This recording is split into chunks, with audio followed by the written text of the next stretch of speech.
জুলাই আগস্টে ক্রয়াদেশ স্থানান্তর করেনি ক্রেতারা, বলছে মার্কিন প্রতিষ্ঠান। বিজিএমইএ এর দাবি জটিলতা বেড়েছে সেপ্টেম্বরে।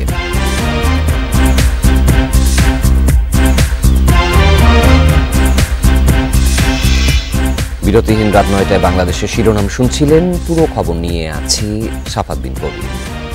জাতিসংঘের ৭৯তম সাধারণ অধিবেশনে বাংলাদেশের সরকার প্রধান হিসেবে আজ ভাষণ দেবেন অন্তর্বর্তী সরকারের প্রধান উপদেষ্টা ডক্টর মোহাম্মদ ইউনূস। বাংলাদেশ সময় রাত ৮টা থেকে ৯:৩০টার মধ্যে ভাষণ দেবেন তিনি। প্রধান উপদেষ্টার প্রেস সচিব শফিকুল আলম জানান, জাতিসংঘে ভাষণে দেশের গণ অভ্যুত্থানের বীরত্বগাথার পাশাপাশি নানা বৈশ্বিক ইস্যুতে কথা বলবেন ডক্টর ইউনূস। এতে থাকছে 3-0 তত্ত্ব ছাড়াও জলবায়ু পরিবর্তন, কার্বন নিঃসরণ কমানোর মতো বিষয়। ছাত্র জনতার বিপ্লবের পর নতুন বাংলাদেশ গঠনে বিশ্ববাসীর সহায়তা, বিদ্যমান রাষ্ট্র কাঠামো ও প্রতিষ্ঠানগুলোর আমূল রূপান্তরের এক নতুন সম্ভাবনার দ্বার উন্মোচনের রূপরেখা বিশ্ববাসীকে জানাবেন ডক্টর ইউনূস।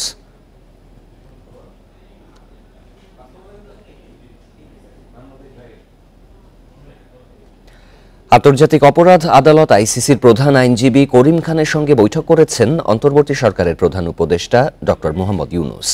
নিউ ইয়র্কে স্থানীয় সময় বৃহস্পতিবার বৈঠকটি অনুষ্ঠিত হয়। প্রধান উপদেষ্টার ভেরিফাইড ফেসবুক পেজে এই বিষয়টি নিশ্চিত করা হয়েছে। বৈঠকে বাংলাদেশে গণ অভ্যুত্থানে গণহত্যায় জড়িতদের বিরুদ্ধে মানবতা বিরোধী অপরাধের মামলা দায়ের করার উপায় ও পদ্ধতি নিয়ে আলোচনা হয়েছে। এছাড়া রোহিঙ্গা গণহত্যার অভিযোগে করা মামলা নিয়েও আলোচনা করেছেন ডক্টর ইউনূস। এ সময় রোহিঙ্গা সংকট মোকাবিলায় প্রধান উপদেষ্টার প্রস্তাবিত ৩ দফার প্রশংসা করেন করিম খান।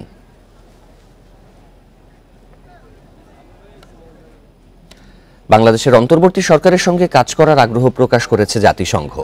নিউ ইয়র্কে জাতিসংঘ সাধারণ পরিষদের সাইডলাইন বৈঠকে অন্তর্বর্তী সরকারের প্রধান উপদেষ্টা ডক্টর মোহাম্মদ ইউনূসকে কথা বলেন জাতিসংঘ মহাসচিব Antonio Guterres.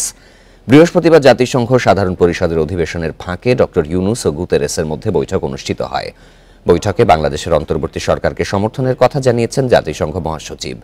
Doctor Mohammad Yunus ও অ্যান্তোনিও গুতেরেসের মধ্যকার আলোচনায় রোহিঙ্গা ইস্যুতে জাতিসংঘের ফ্যাক্ট ফাইন্ডিং মিশনের প্রতি পূর্ণ সমর্থনের গুরুত্ব ও জাতিসংঘ শান্তিরক্ষা কার্যক্রমে বাংলাদেশের অংশগ্রহণের প্রতিশ্রুতির বিষয়টি উঠে আসে।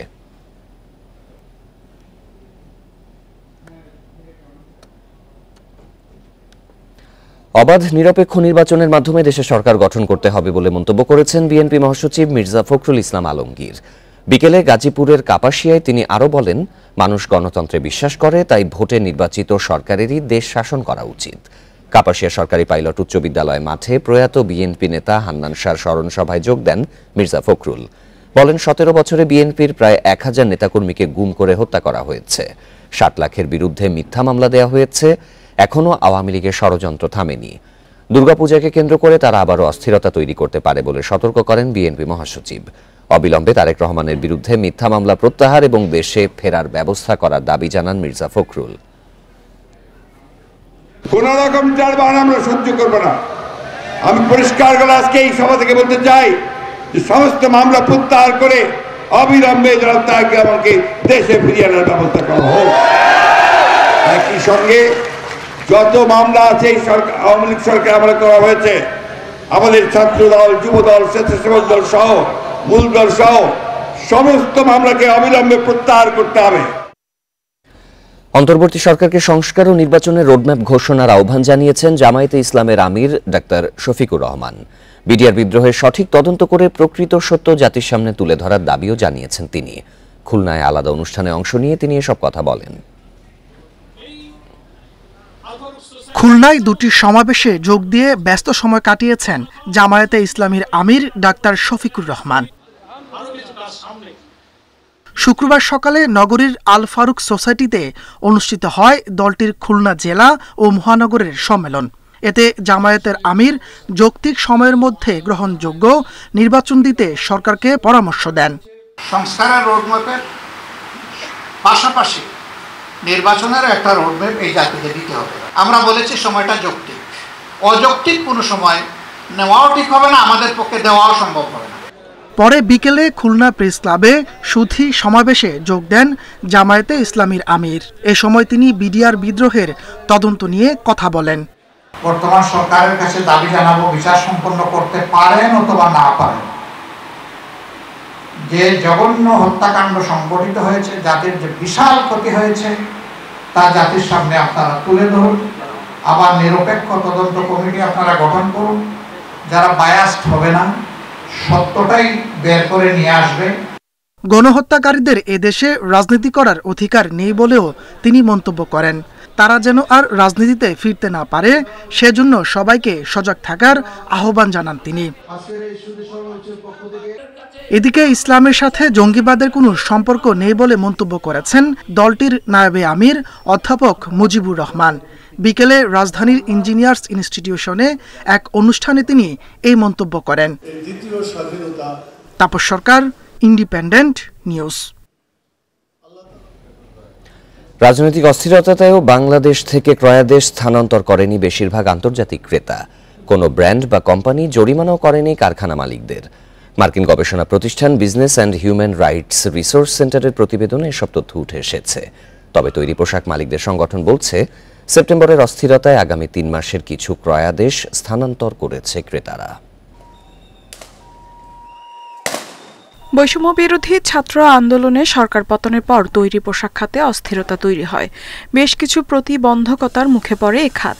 আশঙ্কা দেখা দেয় বাংলাদেশ থেকে ক্রয়াদেশ অন্য দেশে সরে যাওয়ার।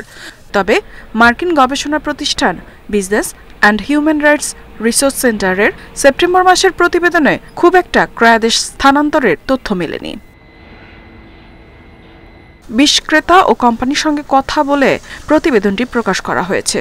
এসব ক্রেতা ও কোম্পানির মধ্যে ক্রয়াদেশ স্থানান্তরের কোনো সিদ্ধান্ত নেয়নি 12টি কোম্পানি। ওই সময়ে কোনো ব্র্যান্ড বা কোম্পানি জরিমানাও করেনি কারখানার মালিকদের। তবে স্থানান্তর সংক্রান্ত কোনো তথ্য দেয়নি একটি কোম্পানি। আর 7টি ব্র্যান্ড এই গবেষণা প্রতিষ্ঠানের কোনো প্রশ্নের উত্তর দেয়নি। বিজিএমইএ জানিয়েছে, আন্দোলনের সময় কোনো আদেশ বাতিল, স্থানান্তর হয়নি বা জরিমানাও করা হয়নি। তবে সেপ্টেম্বরের অস্থিরতায় যে জটিলতা তৈরি হয় তাতে কিছু ক্রেতা ক্রয়াদেশ স্থানান্তর করেছে। এই পকেটের এই ফ্যাক্টরিগুলোর এই চ্যালেঞ্জগুলো কবে নাগাদ স্টেবল হবে, সেই হিসেবে কিছু ক্রেতা হয়তোবা তাদের আগামী 3 মাসের যে পিওশিট গুলো ইস্যু করার ক্ষেত্রে কিছুটা ভিন্ন মত তারা পালন করেছে বা করছে। একই প্রোডাক্টের অন্য কোনো প্রোডাকশন অন্য কোনো লোকেশনে থেকে থাকে, সেক্ষেত্রে হয়তোবা ওই ফ্যাক্টরি মালিক এবং বায়ার দুজনে মিলেই স্ট্র্যাটেজিক একটা সিদ্ধান্ত নিয়ে আশুলিয়া বেল থেকে কিছুটা হলেও প্রোডাকশন কমিয়েছেন। অস্থিতিশীল পরিস্থিতির কারণে হওয়া ক্ষতি পোষাতে সরকারের কাছে 1 বছরের জন্য সহজ শর্তে ঋণ চেয়েছে তৈরি পোশাক মালিকদের সংগঠন বিজিএমইএ। সরকারের পক্ষ থেকেও দেয়া হয়েছে সহায়তার আশ্বাস। ইফাতারা, ইন্ডিপেন্ডেন্ট নিউজ। এবছর আগস্ট সেপ্টেম্বরে বৃষ্টি হয়েছে স্বাভাবিকের থেকে গড়ে 64 ভাগ বেশি। লা নিনোর প্রভাবে বঙ্গোপসাগর চরমভাবাপন্ন ছিল, ফলে বাতাসে জলীয় বাষ্পের মাত্রা বেড়েছে। এবার মৌসুমী বায়ুর সক্রিয়তা কিছুটা অস্বাভাবিক হওয়ার কারণে সারা দেশে বৃষ্টির তারতম্য ঘটেছে বলছে আবহাওয়া অধিদপ্তর।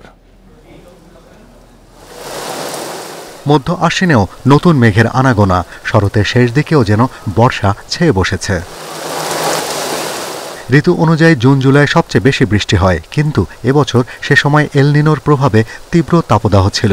জুনে সারা দেশে বৃষ্টি হয় 459 মিলিমিটার, যা স্বাভাবিকের চেয়ে 9 ভাগ কম। আবার জুলাই সারা দেশে বৃষ্টি কম হয়েছে 17.5 ভাগ। তবে আগস্টে গড়ে 420 মিলিমিটার বৃষ্টি হয়, যা ছিল স্বাভাবিকের চেয়ে 46 ভাগ বেশি। সেপ্টেম্বরেও এখন পর্যন্ত গড়ে 18 ভাগ বেশি বৃষ্টি হয়েছে। আবহাওয়াবিদরা বলছেন, লা নিনোর প্রভাবে বঙ্গোপসাগরে পূবালি বাতাসের তীব্রতা বেশি। বাংলাদেশের দক্ষিণ পূর্বাঞ্চলে সারি সারি মেঘমালা তৈরি হয়ে যেহেতু উত্তর পূর্ব পশ্চিমাঞ্চলে ধাবিত হয়, সেই কারণে এই মেঘমালা সারা বাংলাদেশেই বৃষ্টিপাত ঘটিয়েছে। এই গত স্পেলটা যেটা হয়েছে তার সাথেও আপনার লা নিনা কন্ডিশন এবং স্থানীয়ভাবে মৌসুমী বায়ুর সক্রিয়তাকে টেলিকানেক্টেড করা যায়। এ মৌসুমে সাগরে বেশি জলীয় বাষ্প সৃষ্টি হওয়ায় স্বাভাবিক বৃষ্টির তারতম্য ঘটেছে। আবহাওয়া অধিদপ্তর বলছে, সিলেট, চট্টগ্রামের পাশাপাশি খুলনা, বরিশাল ও ঢাকা বিভাগে অতি ভারী বৃষ্টির প্রবণতা আগের চেয়ে বেড়েছে। আমাদের বাংলাদেশের সবচেয়ে হাইয়েস্ট রেইনফল অকারিং জোন হলো সিলেট, তারপরে সেকেন্ড হলো চট্টগ্রাম। খুলনায় সবসময় কম থাকতো মনসুন পিরিয়ডে। ইদানিং পরিলক্ষিত হয়েছে যে বরিশাল এবং খুলনা বিভাগেও ঢাকাতেও এই ভারী বৃষ্টিপাতের প্রবণতা রিসেন্ট ইয়ার্সে স্বল্প সময়ে অধিক বৃষ্টিপাতের প্রবণতা বৃদ্ধি পেয়েছে। শনিবার থেকে সারা দেশে বৃষ্টি কমতে পারে, তবে অক্টোবরের শুরুর দিকে আবারও ভারী বৃষ্টির পূর্বাভাস দিয়েছে আবহাওয়া অধিদপ্তর। Shahriar Anirban, independent news, Dhaka. চট্টগ্রামের মিরসরাইয়ের খৈয়াছড়া ঝর্ণায় পাথরের আঘাতে এক ব্যাংক কর্মকর্তার মৃত্যু হয়েছে। এ সময় আহত হয়েছেন একজন। শুক্রবার দুপুরে এই ঘটনা ঘটে। পুলিশ জানায় সকালে একটি বেসরকারি ব্যাংকের 6 কর্মকর্তা ঢাকা থেকে ঘুরতে যান খৈয়াছড়া ঝর্ণায়। এ সময় ঝর্ণা পানির সঙ্গে আসা একটি পাথর ব্যাংক কর্মকর্তা মোহাম্মদ মাহবুবের মাথায় লাগে। এতে ঘটনাস্থলেই তার মৃত্যু হয়। খবর পেয়ে মরদেহ উদ্ধার করে চট্টগ্রাম মেডিকেলে পাঠায় পুলিশ। আহত একজন চিকিৎসাধীন রয়েছেন। গাজায় জয় নিশ্চিত না হওয়া পর্যন্ত যুদ্ধ চলবে বলে জানিয়েছেন ইসরায়েলি প্রধানমন্ত্রী বেনিয়ামিন নেতানিয়াহু। শুক্রবার জাতিসংঘ অধিবেশনে দেয়া ভাষণে কথা বলেন তিনি। গাজা নিয়ন্ত্রণ হামাসের হাতে থাকলে তারা পুনর্গঠিত হবে এবং বারবার ইসরায়েলে হামলা চালাবে বলে দাবি করেন নেতানিয়াহু। এ সময় হামাসের অর্ধেকের বেশি যোদ্ধাকে হত্যা বা বন্দী করা হয়েছে বলেও জানান তিনি। এদিকে ইসরায়েলের উত্তরাঞ্চলের বাসিন্দারা নিরাপদে বাড়িতে না ফেরা পর্যন্ত হিজবুল্লাহকে লক্ষ্য করে হামলা চলবে বলে জানান ইসরায়েলি প্রধানমন্ত্রী। অন্যদিকে ইরান সমগ্র বিশ্বের জন্য হুমকি বলে অভিযোগ করেন নেতানিয়াহু। এ সময় তেহরান পারমাণবিক কার্যক্রম বন্ধে বিশ্ববাসীকে আহ্বান জানান তিনি। এই মুহূর্তে সংঘাত বন্ধ হোক, এটা আমরাও চাই, কিন্তু তার আগে হামাসকে আত্মসমর্পণ করতে হবে এবং সব জিম্মিকে মুক্ত করতে হবে। তা না হলে চূড়ান্ত বিজয় নিশ্চিত না হওয়া পর্যন্ত লড়াই চালিয়ে যাব আমরা। কেবল হামাস নয়, হিজবুল্লাহকেও নির্মূল করাও আমাদের লক্ষ্য। যুক্তরাষ্ট্রের ফ্লোরিডায় আঘাত এনেছে শক্তিশালী ঘূর্ণিঝড় হেলেন। ফ্লোরিডার বিগ বেন্ড এলাকায় বৃহস্পতিবার স্থানীয় সময় রাত 11:30টার দিকে আঘাত হানে ঘূর্ণিঝড়টি। এ সময় বাতাসের গতিবেগ ছিল ঘন্টায় 209 কিলোমিটার। ক্যাটাগরি 4 মাত্রার এই ঘূর্ণিঝড়ের কারণে বন্যা সতর্কতা জারি করা হয়েছে। বিদ্যুৎহীন 10 লাখ বাসিন্দা। ফ্লোরিডায় বন্ধ রয়েছে বিমান চলাচল। এছাড়াও বন্ধ করা হয়েছে ট্যাম্পা এলাকার গুরুত্বপূর্ণ 2টি ব্রিজ। ফ্লোরিডা ছাড়াও জর্জিয়া, ক্যারোলাইনা এবং টেনেসিতেও ঘূর্ণিঝড়ের প্রভাবে ভারী বৃষ্টি ও ঝোড়ো হওয়ার পূর্বাভাস রয়েছে। ক্ষয়ক্ষতি এড়াতে বাসিন্দাদের বাড়ির বাইরে বের না হওয়ার পরামর্শ দিয়েছে আবহাওয়া বিভাগ। ক্রীড়া সংস্থার একই পদে কেউ 2 মেয়াদের বেশি থাকতে পারবেন না, এমন সিদ্ধান্ত নিতে যাচ্ছে জাতীয় ক্রীড়া পরিষদ। ফেডারেশনগুলোর আর্থিক স্বচ্ছতা নিশ্চিত করতে হবে। প্রতি বছর আর্থিক প্রতিবেদন জমা দিতে হবে। ক্রীড়াঙ্গন উন্নয়নে মত বিনিময় সভায় এসব কথা জানিয়েছেন যুব ক্রীড়া উপদেষ্টা আসিফ মাহমুদ। অল্প সময় ক্রীড়াঙ্গনের অনেক অসঙ্গতি চোখে পড়েছে ক্রীড়া উপদেষ্টার। সমাধানে পদক্ষেপ নেওয়ার কথা জানিয়েছেন। সেই সাথে ফেডারেশনগুলোর আর্থিক স্বচ্ছতাও নিশ্চিত করতে চান তিনি। ভবিষ্যতে যারা ক্রীড়াঙ্গনের দায়িত্বে আসবেন তাদের রাজনৈতিক পরিচয় থাকলেও তার প্রভাব যেন না আসে সেটাও মনে করিয়ে দিয়েছেন ক্রীড়া উপদেষ্টা। যারা দায়িত্ব পায় তারা আসলে সেটাকে দায়িত্ব না মনে করে ক্ষমতা হিসেবে আসলে নিয়ে নেয় এবং সেই ক্ষমতা কিভাবে কুক্ষিগত করা যায় এবং পরের ইলেকশনে কিভাবে জেতা যায় সেজন্য সেভাবেই কনস্টিটিউশন থেকে শুরু করে সবকিছু গোছানো শুরু করে দেয়। একটা নিয়মের কথা ভাবছি যে কোনো ফেডারেশনে কেউ 2 বারের অধিক যাতে নেতৃত্বে না আসতে পারে, এটা আমরা একটা জেনারেল গাইডলাইন হিসেবে দিব। এই ছিল বিরতিহীন সংবাদে। আমন্ত্রণ পরের আয়োজনে।